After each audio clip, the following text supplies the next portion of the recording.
नमस्कार मित्रांनो, स्वागत आहे आपल्या जीटीएस मराठी या यूट्यूब चॅनलमध्ये। या व्हिडिओमध्ये आपण अत्यंत महत्त्वाची शिक्षणासंदर्भातली जी योजना आहे तिच्याविषयी माहिती बघणार आहोत। कारण बऱ्याच दिवसांपासून पालक या योजनेची वाट बघत होते, त्यांच्यासाठी खूप अशी आनंदाची बातमी आहे। ज्या पालकांची मुलं 2026-27 या शैक्षणिक वर्षात पहिलीत जातील त्यांच्यासाठी खूप अशी आनंदाची बातमी आहे। कारण आरटीई 2026-27 या योजनेसाठी रजिस्ट्रेशन हे दिनांक 17 फेब्रुवारी 2026 पासून चालू करण्यात आलेले आहे आणि त्या संदर्भातलं जे अधिकृत GR किंवा अधिकृत जे परिपत्रक होतं ते दिनांक साधारण 16 फेब्रुवारी रोजी जाहीर करण्यात आलेलं होतं आणि त्या परिपत्रकामध्ये योजनेची जी अंतिम मुदत होती ती 10 मार्च पर्यंत दाखवण्यात आलेली होती आणि रजिस्ट्रेशनची सुरुवात ही 17 फेब्रुवारी पासून होईल असं त्या परिपत्रकामध्ये नमूद करण्यात आलेलं होतं। त्यानंतर आज जर आपण प्रत्यक्षात पोर्टलवर जर बघितलं तर हे रजिस्ट्रेशन वर खूप लोड असल्यामुळे ते खूप स्लो चालतंय आणि त्यानंतर त्याची जी मुदत आहे ती 28 फेब्रुवारी 2026 पर्यंत ही देण्यात आलेली। यात सुद्धा पालकांचा संभ्रम होऊ शकतो। तर यात एक गोष्ट आपण यात लक्षात घ्यायची, शेवटच्या तारखेची वाट न बघता आणि अगदी सुरुवातीलाच कुठलीही माहिती नसताना किंवा कुठलीही माहिती न घेता कुठलाही फॉर्म डायरेक्ट तुम्ही सबमिट करू नका। त्याच्या संदर्भातली अधिकृत माहिती ती व्यवस्थित असेल ती तपासा, कारण हा फॉर्म जर आपण एकदा भरला गेला तर त्यात आपल्याला दुरुस्ती करण्याचे कुठलेही चान्सेस देण्यात आलेले नाही। तेव्हा फॉर्म भरत असताना अगदी काळजीपूर्वक भरा। आपण जर आपल्या पाल्याचा फॉर्म भरायला सुरुवात केली आणि तो भरत असताना काही नकळत चुका झाल्या आणि तो फॉर्म जर सबमिट झाला तर आपण परत आपल्या पाल्याचा फॉर्म जर भरायला गेलो तर आपला आधार नंबर त्या ठिकाणी आपण प्रविष्ट केल्यानंतर त्यात सरळ आपल्याला मेसेज येईल की हा आधार नंबर ऑलरेडी एक्झिस्ट आहे।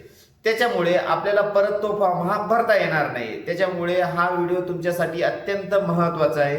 संपूर्ण माहिती घेतल्याशिवाय कोणीही घाई करू नका आणि शेवटच्या दिवसाची वाट न बघता अगदी साईट ज्यावेळेस सुरळीत चालू होईल त्यावेळेस आपण आपला फॉर्म हा सबमिट करायचा आहे। त्याआधी बऱ्याच लोकांना आरटीई 25% म्हणजे काय, त्यात कोणते विद्यार्थी हे पात्र असतात किंवा कोणाला त्यासाठी प्रवेश घेता येतो, त्यानंतर ह्या वर्षी काही नियम हे बदलण्यात आलेले तर ते बदललेले नियम कोणते याच्याविषयी सविस्तर माहिती आपण या व्हिडिओमधून बघणार आहोत। तसंच जे अधिकृत पोर्टलवर कोणत्या या सूचना प्रसारित करण्यात आलेल्या आहेत त्याच्या संदर्भातली सुद्धा संपूर्ण माहिती आपण या व्हिडिओमधून जाणून घेण्याचा प्रयत्न करणार आहोत।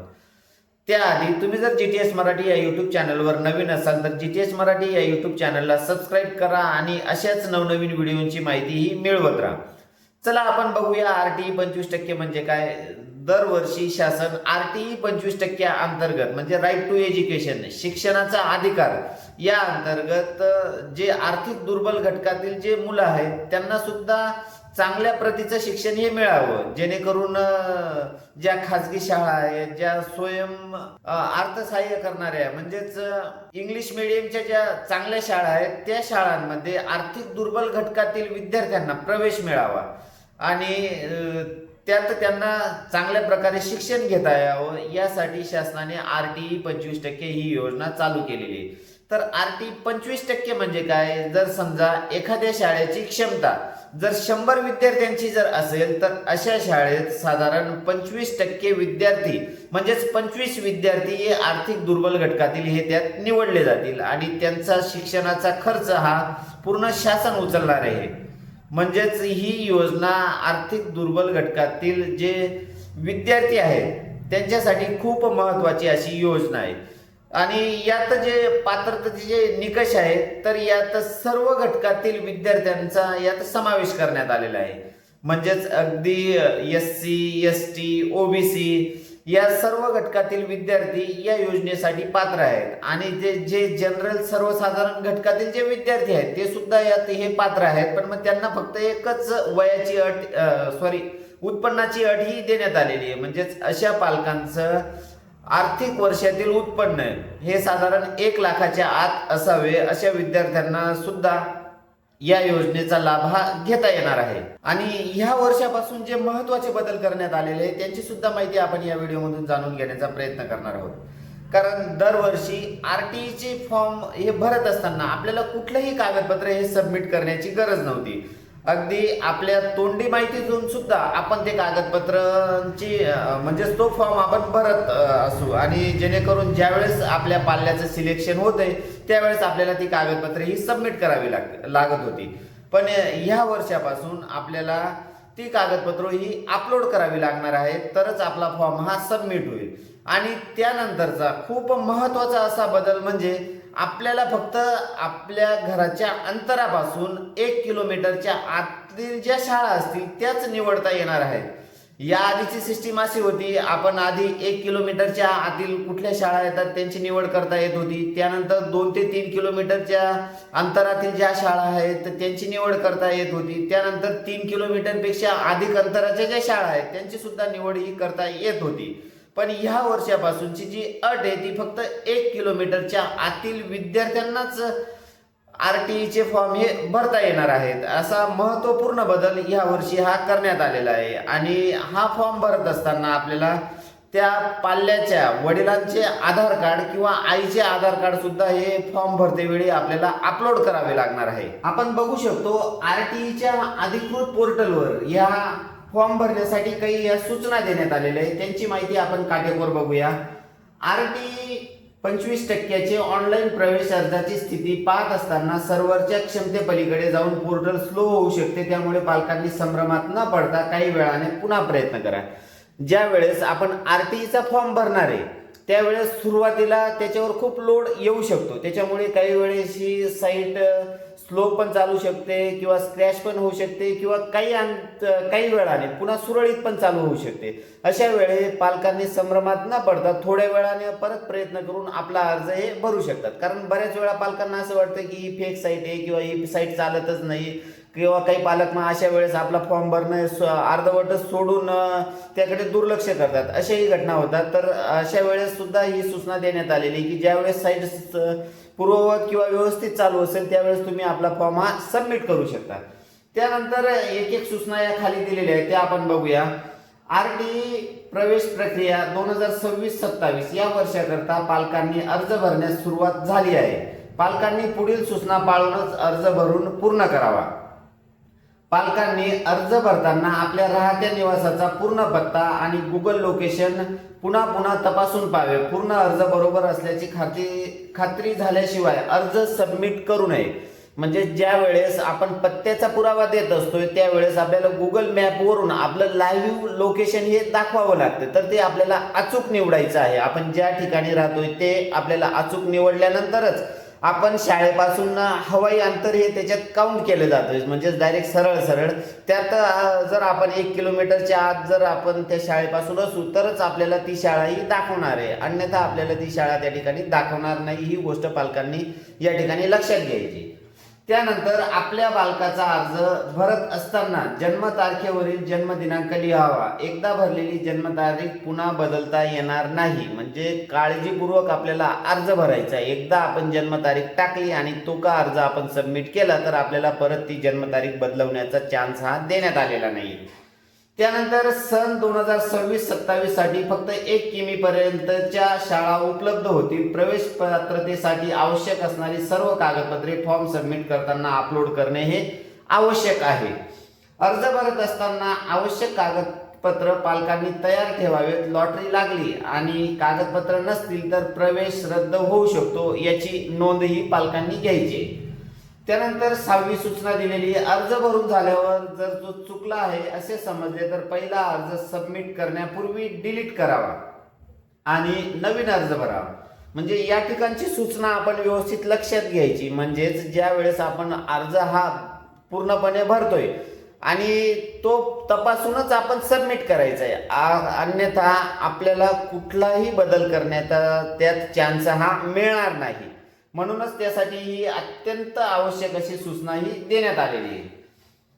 त्यानंतर 7 नंबरची सूचना. एका पालकाने आपल्या बालकासाठी डुप्लिकेट अर्ज भरू नये. एका बालकाचे 2 अर्ज आढळून आल्यास त्या बालकाचे दोन्ही अर्ज बाद होतील व ते अर्ज लॉटरी प्रक्रियेमधून समाविष्ट केले जाणार नाही.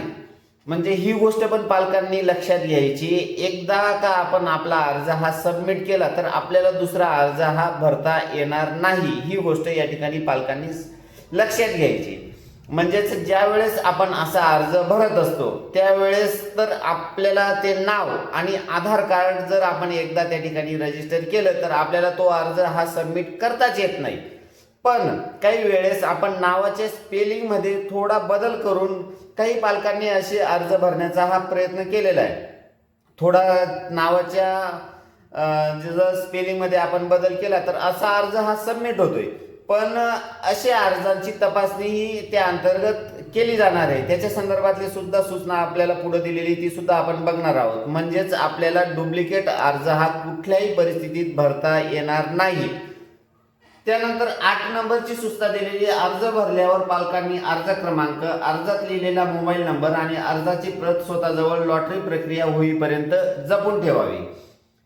9 नंबरची सूचना, अर्ज भरत असताना अर्जातील माहिती खोटी अथवा चुकीची आढळल्यास मिळालेला प्रवेश रद्द होईल. अर्ज करताना पासवर्ड विसरल्यास तो रिकव्हर पासवर्ड यावर क्लिक करून रिसेट करता येईल.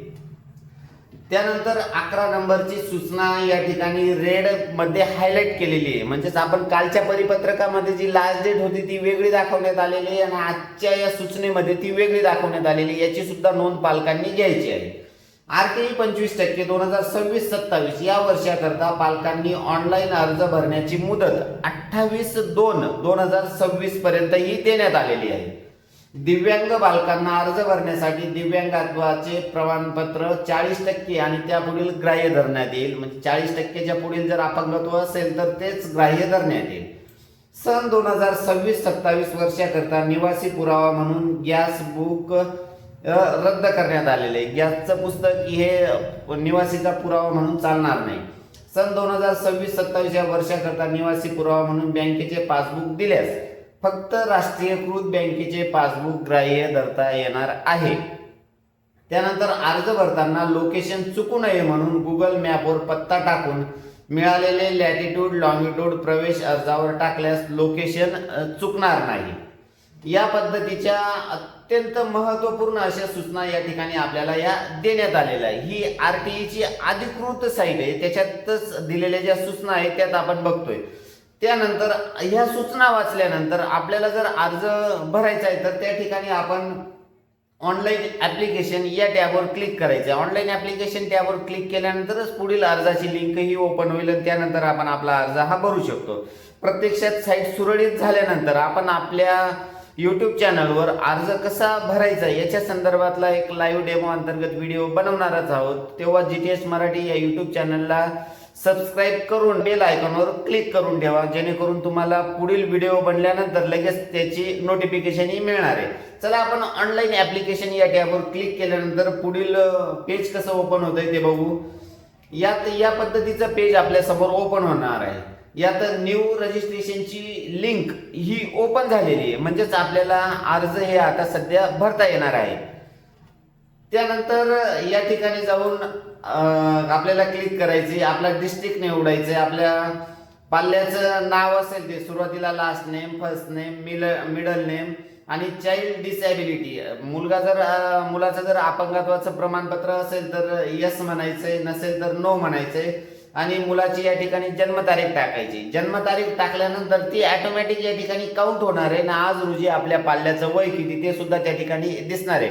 म्हणजेच या ठिकाणी वय जे आहे ते काउंट करत असताना काउंटची जी तारीख आहे ती 31 डिसेंबर 2026 रोजी काउंट केलेलं वय आपल्याला त्या ठिकाणी दाखवणार आहे. आणि पहिलीच्या ॲडमिशनसाठी आपल्याला कमीत कमी आपल्या पाल्याचं वय हे 6 वर्ष प्लस असणं आवश्यक आहे, तरच आपल्याला हा फॉर्म भरता येणार आहे. जास्तीत जास्त 15 दिवसाची सूट ही मागील वर्षाच्या ज्या नोटिफिकेशनमध्ये ही देण्यात आलेली आहे. ह्या वर्षाविषयी जर वयाच्या संदर्भातलं नवीन नोटिफिकेशन जर आलं किंवा नवीन सूचना जर आल्या तर नक्कीच आपण त्याचा अपडेट घेण्याचा प्रयत्न करूया. त्यानंतर आपल्याला हा या ठिकाणी कॅप्चा टाकायचा आहे. कॅप्चा टाकल्यानंतर आपला मोबाईल नंबर रजिस्टर करून रजिस्टर म्हणायचं. रजिस्टर म्हटल्यानंतर आपल्या मोबाईल नंबरवर तो अर्ज क्रमांक आणि त्या ठिकाणी एक पासवर्ड येईल. तो पासवर्ड आपण फिल करून त्या ठिकाणी आपण तो पासवर्ड चेंज करून आपण पुढील माहिती भरून आपला अर्ज हा सबमिट करू शकतो. त्यात आपण जर वेबसाईट सुरळीत झाली तर त्या ठिकाणी आपण ही अर्ज कसा भरायचा हे बघणार आहोत. पण त्याखाली दिलेल्या परत एकदा सूचना आपण व्यवस्थित बघून घ्यायच्या आहे, कारण या सूचना आपण फॉलो करूनच आपला अर्ज हा भरायचा आहे. याच्यातली एक जरी चूक झाली तर आपल्या पाल्याचा प्रवेश हा RTE अंतर्गत रद्द होऊ शकतो. ही गोष्ट पालकांनी या ठिकाणी लक्षात घ्यायची. एकदा नोंदवलेली जन्मतारीख पुन्हा बदलवता येणार नाही. एका बालकाचा एकापेक्षा जास्त अर्ज भरलेले आढळल्यास सर्व अर्ज रद्द होतील. जन्मतारीख अथवा मोबाईल भरताना चुकल्यास तो अर्ज डिलीट करून पुन्हा नवीन अर्ज भरावा. डिलीट फक्त आपल्याला अर्ज सबमिट करण्यापूर्वीच आपल्याला डिलीट करता येतो. त्यानंतर आपल्याला अर्ज हा डिलीट करता येणार नाही. त्यानंतर दिव्यांग बालकाचा अर्ज भरत असताना पालकांनी चाइल्ड डिसेबिलिटी येस यावर क्लिक करावे. हे आपण या ठिकाणी बघितलं. नावामध्ये थोडासा बदल जरी केला तर तो फॉर्म शोधून वगळून टाकण्यात येईल. मी आधी या ठिकाणी सांगितलंय की काही पालक सुरुवातीला जर समजा तो चुकलेला आहे असं म्हणून किंवा डुप्लिकेट भरण्याचा ज्यावेळेस प्रयत्न करत असतात, तर आपण जर एकदा तेच नाव आणि तोच आधार नंबर टाकून जर अर्ज भरायला गेलो तर अशा वेळेस आपला अर्ज किंवा आपला आधार नंबर ऑलरेडी एक्झिस्ट आहे असा दाखवतोय. आणि नावामध्ये जर मिसमॅच करून काही पालक तो भरण्याचा प्रयत्न करत असतात, त्यावेळेस जर असे अर्ज शोधून ते दोन्ही अर्ज हे बाद करण्यात येणार आहेत. ही गोष्ट या ठिकाणी पालकांनी लक्षात घ्यायची आणि डुप्लिकेट अर्ज हा भरायचाच नाही.